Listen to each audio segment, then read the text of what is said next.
Vamos para uma notícia 100% técnica, pessoal. Isso aqui é 100% técnico. Não tem política, não tem ideologia. Não esqueçam de deixar o like, de dar uma movimentada no chat, se inscrever nesse canal e se inscrever no canal principal. Ouviram falar disso? Isso também aconteceu alguns dias depois da gente entrar em recesso do canal. O emulador de Switch, Yuzu, eles foram processados pela Nintendo, a empresa que é responsável pelo desenvolvimento. Preferiram basicamente pagar uma multa, retirar todo o conteúdo deles das redes, colocar um aviso dizendo não cometam crime, amiguinhos, emulação é ruim, e GG. Preferiram do que ter que enfrentar a Nintendo num processo. Esse vídeo aqui, que eu não vou tocar, mas eu vou recomendar pra vocês, eu vou mostrar ele aqui na tela, que daí fica no corte, é desse canal que eu acho bem bom. É um canal gringo, ele tá meio Walter White das ideias, eu não lembro dele ser tão Walter White das ideias. Mas eu gosto bastante desse canal, que é o Modern Vintage Gamer. Ele faz uns vídeos geralmente sobre pirataria nos consoles, sobre como foi quebrada a segurança dos consoles, sobre desenvolvimento em consoles, sobre como é que é os processadores dos consoles, um conteúdo bem técnico, mas volta e meia, o que eu acho que é bem legal também, ele precisa se meter no assunto político, né? Que foi isso aqui, o assunto político do que aconteceu com o Yuzu. Então, esse vídeo toca um pouco nisso, né? De novo, ele não tá fazendo um comentário, o Ru é comunismo, adoraria ter alguém que tem um canal, assim, tipo, 100% desenvolvedor, tá falando dos conteúdos muito técnicos, aí do nada o cara mete, by the way, a gente tem que tomar os meios de produção, não é isso, mas eu gosto bastante do canal dele, então eu recomendo esse vídeo aqui, ficou bem legal. Mas eu vou ler a notícia que saiu, o resumo da história pra vocês, pra gente ter um geral da história, e daí eu vou falar um comentário um pouco sobre o que o pessoal comentou, como isso afeta, né, o Grêmio e tal, e daí se sobrar a gente ainda pode meter um anticapitalismo aí. Desculpem pela calvofobia. Então, ó, Yuzu, popular emulador de Nintendo Switch, é fechado após processo. Poucos dias após a Nintendo iniciar um processo contra a Tropic Haze, desenvolvedora do emulador Yuzu, as duas empresas entraram em um acordo. A resolução prevê o pagamento de 2,4 milhões à desenvolvedora japonesa de dólares, né? Além do fim da existência de software em qualquer uma de suas formas atuais. Uma coisa que é interessante, eu não cheguei a ler muito sobre isso, se vocês souberem, eles têm essa grana? Isso que eu fiquei assim, porque a princípio o Yuzu é um projeto de software livre financiado pelo Patreon. Eles têm essa grana pra pagar? Será que eles tinham, tipo, tanta grana de Patreon que eles podiam pagar isso? Fica aí a dúvida. A decisão divulgada nesta segunda-feira também proíbe que os membros da Tropic Haze criem futuramente qualquer solução que quebre as proteções da Nintendo e de suas plataformas. Todos os códigos do programa, bem como informações sobre seu funcionamento e os domínios do seu site oficial, devem ser cedidos à Nintendo. Caso os desenvolvedores do Yuzu violem qualquer ordem da Corte Distrital de Rhode Island, nos Estados Unidos, eles podem sofrer punições legais e financeiras. Até o momento não foram tornados públicos os detalhes sobre os termos com os quais os criadores do software tinham que concordar. Atualmente o site oficial do Yuzu ainda está no ar, no entanto já não é mais possível baixar o emulador no GitHub oficial do projeto. Vamos procurar aqui rapidinho. Deixa eu botar em outra aba só. O que acontece quando eu procuro Yuzu? Eu não encontro mais o site. Vamos ir no DuckDuckGo. Yuzu Emulator. Yuzu Emu, teu cu. Acho que tá só fora do ar. No Google, basicamente não tá aparecendo na página inicial Yuzu Emu. E eu não vou procurar no Google, porque da última vez que eu procurei no Google, ele basicamente quase deu docs do meu endereço. Eu acho que não tá... Acho que o site tá caído. Vamos continuar lendo. Comunicado oficial. Em uma publicação nas redes sociais, a equipe responsável pelo Yuzu confirmou o acordo com a Nintendo. Os desenvolvedores disseram que entendem o lado da empresa e apontam que o uso do software para pirataria, principalmente antes do lançamento de jogos, nunca foi o objetivo do time. Aqui tá a coisa. Eles sempre foram contra a pirataria e tal, segundo eles. Definitivamente não tinham grana. Então o que vai acontecer? Será que eles vão fazer um financiamento com a Nintendo? O projeto é software livre, Droid Manifesto, então sim, deve existir um fork e tal, só que provavelmente a Nintendo deve agora estar de olho nesse tipo de coisa. Nós vamos falar um pouco sobre isso. Ah, saquei. Já criaram um Suyu que foi derrubado do GitLab. Aqui tá o comunicado em português, vamos ler. O Yuzu e sua equipe sempre foram contra a pirataria. Iniciamos o projeto de boa fé por paixão pela Nintendo e seus consoles e jogos. Não tínhamos a intenção de causar danos. Em particular, ficamos profundamente desapontados quando os usuários usaram nosso software para vazar conteúdo de jogos antes do seu lançamento e arruinar a experiência de compradores e fãs legítimos. Chegamos à decisão que não podemos continuar e permitir que isso ocorra. Chegamos à decisão por Tinha que chamar de Soyuz.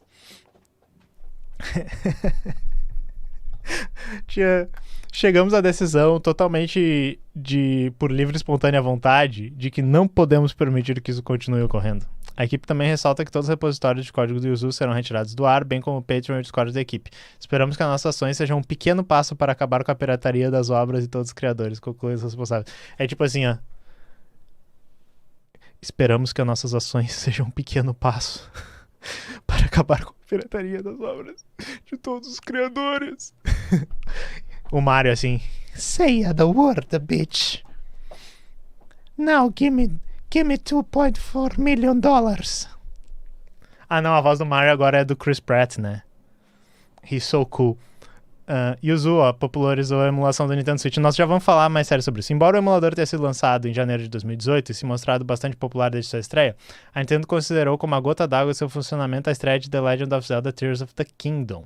Segundo a empresa, o software colaborou para que o game fosse pirateado 1 milhão de vezes antes de seu lançamento oficial. Em seu processo, a companhia também afirmou que o vazamento do game veio acompanhado de um aumento de doações para os criadores do Yuzu. Com isso, seus criadores teriam lucrado diretamente com a distribuição ilegal do game. Além disso, a empresa afirma que tudo isso colaborou para o vazamento de spoilers que estragaram a experiência dos usuários. É claro, é os spoilers que a Nintendo estava preocupada.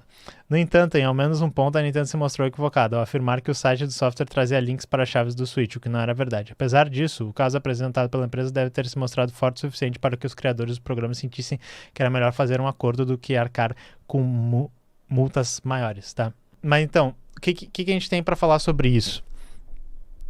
Eu vi muitas pessoas falando que, tecnicamente, o Yuzu podia contratar uns advogados, não o Yuzu, né, a Tropic Haze, poderia contratar uns advogados e poderia ter usado decisões prévias que aconteceram, que de outros, quando as empresas processaram emuladores. Uma que o pessoal fala muito é quando a Sony processou o Blim, que era um emulador de PlayStation, tá? E em que a decisão foi favorável aos emuladores. Só que meio que não dá pra culpar muito eles de não quererem entrar numa briga com uma empresa gigante que nem a Nintendo, né? E daí foi isso, o Mario foi na casa deles, botou uma arma na cabeça deles e fez eles escreverem a notinha. Algumas pessoas ficaram dizendo, mas agora isso cria uma situação onde a Nintendo, tipo, vai se sentir empoderada pra fazer isso com os outros projetos e tal. Mais ou menos, a Nintendo já faz isso bastante, tá? Então, há um tempo atrás, eu acho que eu não tava fazendo live ainda, ou se tava, não trouxe. A Nintendo foi atrás do Dolphin também, que é um emulador de GameCube e Nintendo Wii, que é um software muito, muito foda, muito bem escrito, que tem altas inovações que eles criaram para fazer esse emulador. Eu sou muito fã do negócio, mas eles ratearam, que tem a ver com aquele último parágrafo que estava ali. O Dolphin incluía como parte do código deles chaves de criptografia do Wii. Isso foi descoberto, na real isso já foi descoberto há muito tempo, as pessoas já sabiam que tinha isso porque é software aberto, mas basicamente a Nintendo descobriu isso, e isso é uma cagada gigantesca, porque tipo, essas chaves de criptografia e às vezes arquivos de assets, que seja imagens ou qualquer tipo de coisa que vem junto com o console, eles não são, digamos, protegidos por essa área cinza da lei, em que na realidade tu não está usando a propriedade intelectual da Nintendo. Tu tá fazendo uma engenharia reversa do que é necessário para rodar aquele software da Nintendo. Isso em resumo, é por isso que as cortes nos Estados Unidos têm protegido a emulação, porque a emulação em si não é pirataria. O que o hardware faz para rodar aquele software em si não é a propriedade intelectual das empresas, embora várias empresas gostariam que fosse. Só que daí, no caso, se tu usar, por exemplo, uma chave para descriptografar software, que hoje todos eles vêm criptografados, que nem eu disse, se vocês forem no canal do Modern Vintage Gamer, ele até explica. Acho que tem um vídeo bem legal dele explicando sobre a treta com o Dolphin. E por causa disso, e também porque o Dolphin queria colocar ele na loja da Steam, ou seja, tu ia facilitar que tu pegasse o emulador na Steam, instalasse ele numa Steam Machine ou num dos consoles que tem Steam e tal, e daí tu rodasse, né, os teus backups, que é o que o pessoal fala, mas basicamente, vamos ser sinceros, são jogos pirateados mesmo, tu facilitar tu rodar a pirataria. Aí a Nintendo só, tipo, pagou alguém que talvez tinha um expertise técnico pra dizer, tu consegue achar alguma maneira que a gente pode ir atrás deles legalmente, e eles descobriram, sim, eles têm propriedade intelectual de vocês dentro do código que é essa chave. A Nintendo disse, o Yuzu tem as chaves, mas não tinha. E daí coisas interessantes sobre esse caso do Yuzu também. A gente não pode passar pano e dizer que isso não é usado para pirataria. Tipo, realmente, porra, pessoal, emuladores são usados para pirataria. Vocês sabem que embora eu não pessoalmente endosse isso, tenho uma opinião de que na realidade a pirataria é uma coisa que, pô, para países que nem o Brasil, para países do chamado terceiro mundo e tal, e até para softwares, e mesmo nos Estados Unidos, vão falar aí no Japão, até para softwares que não existem mais, a pirataria acaba sendo uma grande arma das pessoas terem acesso à cultura, terem acesso às coisas e poderem, inclusive, às vezes não comprometer grande parte das suas rendas para poderem acessar esses jogos e esses pedaços de cultura e poderem se inserir na cultura e ter um pedacinho de felicidade ali sem ter que pagar um preço absurdamente extorsivo pelas coisas, né? E se vocês pensarem, por exemplo, a Nintendo nem vende no Brasil as coisas. Então, sei lá, tipo, às vezes a pessoa, ao invés de ter que importar um negócio, ela teria acesso ao Switch pirateando ele, beleza. Mas a gente sabe que a gente está lidando com uma empresa gigante, a gente sabe que é o capitalismo, que a lei está do lado delas, e a gente sabe que a gente tem que ser muito cuidadoso com isso. E eu falo tudo isso por quê? Porque não dá para passar pano pro Yuzu que aquele negócio da Nintendo é verdade ali. Eles se beneficiaram muito, inclusive eles lucraram, talvez essa tenha sido a cagada deles, mas enfim, precisavam do dinheiro para desenvolver.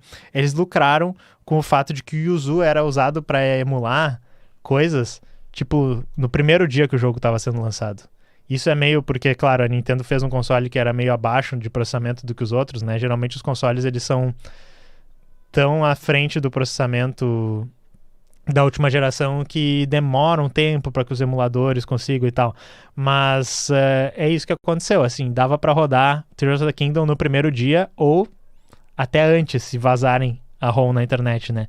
E uma das cagadas que eu vi o pessoal falando na boca pequena ali é que os desenvolvedores do Yuzu dentro do Discord, eles tinham um link para algumas ROMs que eles estavam passando assim, tipo, nós precisamos testar essa funcionalidade que tem no Zelda Tears of the Kingdom. E eles tinham links para as ROMs que eram distribuídas dentro lá, assim, internamente para os desenvolvedores, e eu não tenho provas disso, né? Eu ouvi as pessoas falando, e a princípio eles lançaram patches e correções no emulador para jogos assim, tipo, saiu o Zelda hoje, e deles assim, correções para que o Zelda rode melhor, tá ligado?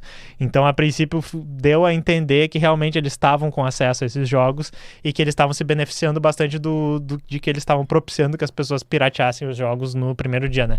O que, assim, tipo, eu acho legal por eu ser um baita canalha e tal, né? E achar que a Nintendo tem que se fuder mesmo que eu adore os jogos da Nintendo, mas legalmente fica muito complicado. E eu acho que é por isso que eles só disseram GG, foi de base, não cometam crimes, tome uma boa opção, não entre na facção e tal. Foi isso que eles fizeram, né? Então, Winter, no artigo ali eu não cheguei a ver esse negócio se eles tinham os links, mas não sei se vocês sabem, assim, basicamente vários emuladores têm isso. Se vocês lembram do PlayStation, tem a BIOS. No caso do Switch era o negócio eu acho que era tanto a BIOS quanto as chaves e tal. Tu precisa de uma coisa extra que o emulador não te provê, que seriam essas chaves de criptografia das ROMs, para que tu possa pegar as ROMs, que são os backups feitos, né, por ti, né, não por outra pessoa. Os backups dos teus jogos que tu adquiriu legalmente. E tu precisa das tuas chaves do teu console para decriptar elas. E é isso, é todo o processo que eles dizem. Mas a gente sabe que, tipo, tu procura, assim, tipo, olha só, como é que eu faço pra rodar o treco? Daí deve estar lá num tutorial que talvez até pudesse estar sendo distribuído por alguém da equipe do Yuzu. Tu vai nesse site e tu pega essas chaves de alguém pra decriptar e tal. Então a gente sabe que é isso. Se legalmente eles estavam fazendo isso mesmo, não sei. Tipo, provavelmente estavam, porque provavelmente o advogado disse, a Nintendo vai te pegar e vai te fuder, porque eles têm as provas, então é melhor tu só dizer GG e pagar, né? Os caras derrubam fangame feito... exatamente, eles derrubaram o jogo do Mario 64 reescrito lá, né? Tu tem razão. Apoio 100% a pirataria pra banda ou para software comercial, eu sou meio assim ainda. Mas então, eu concordo, Júnior, porque assim... Embora sendo um canalha e me beneficiando desse tipo de coisa, eu literalmente tenho um Switch, tá, pessoal? Então não digam que eu pirateio o Switch, eu sou um hipócrita. É mais difícil defender isso. Eu ainda vou defender por causa do acesso à cultura nos países e tal, e que, sério, se a pessoa ganha R$ 2.500 e sustenta uma família e tal, e ela economizou pra comprar um PCzinho dela e ela quiser jogar a Switch ali, beleza. Mas assim, não, eu acho que o grande problema é onde a gente vai escolher nossas lutas, tá?